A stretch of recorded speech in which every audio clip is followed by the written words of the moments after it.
এটা বৃহৎ খুব সুন্দৰ এটা পদক্ষেপ।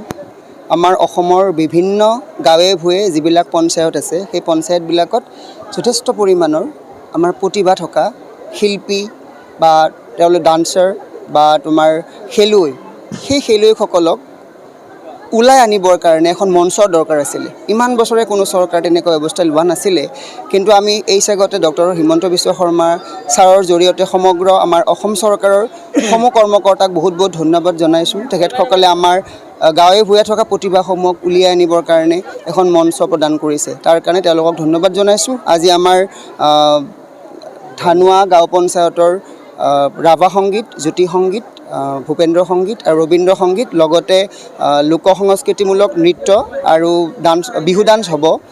আমাক বিচাৰক হিচাপে নিমন্ত্ৰণ জনাইছে, আমি আহিছোঁ আৰু খুব সুন্দৰ প্ৰদৰ্শন পাইছোঁ। ল'ৰা ছোৱালী বা প্ৰতিযোগীসকলে খুব সুন্দৰকৈ ইয়াতে অংশগ্ৰহণ কৰিছে, খুব ভাল লাগিছে। আৰু তেখেতসকলক আমি গাঁও পঞ্চায়তৰ পৰা জিলা পৰ্যায়লৈ, জিলাৰ পৰা যাতে আমি বেলেগ ৰাজ্যিক পৰ্যায়লৈ নিব পাৰোঁ, তাৰ কাৰণে আমাৰ ডিষ্ট্ৰিক্ট তৰফৰ পৰা আমাৰ DPO ছাৰে খুব কষ্ট কৰি আছে, যাতে আমাৰ জিলাৰ পৰা যাতে বেলেগ জিলালৈ গৈ পুৰস্কাৰ লাভ কৰিবলৈ সক্ষম হয়। সুন্দৰ সঁহাৰি পাইছোঁ। জনসাধাৰণ খুব সুন্দৰকৈ ওলাই আহিছে আৰু আমাক সম্পূৰ্ণ সহযোগ কৰিছে। প্ৰতিযোগীৰ সংখ্যাও খুব সুন্দৰ, যিমানখিনি আমি ভাবিছিলোঁ সিমানখিনি পাইছোঁ।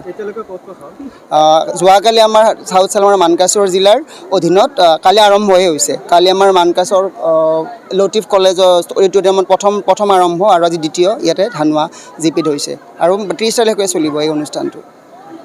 হিচাপে আমি যথেষ্ট মানে উন্নতি হৈছে বুলি মোৰ বোধ কাম হৈছে আৰু অনুষ্ঠানটো শেষ হ'লে মই ভালকৈ ক্লিয়াৰ কৰি দিব পাৰিম। পঞ্জীয়ন 169 আহিছে। 80% পাম। এৰেঞ্জমেণ্ট কৰিছোঁ, যিখিনি কৰিব লাগে কৰিছোঁ। জাজমেণ্ট 3জন আহিছে, 8জন অহাৰ কথা, কিন্তু 3জন পাইছোঁ।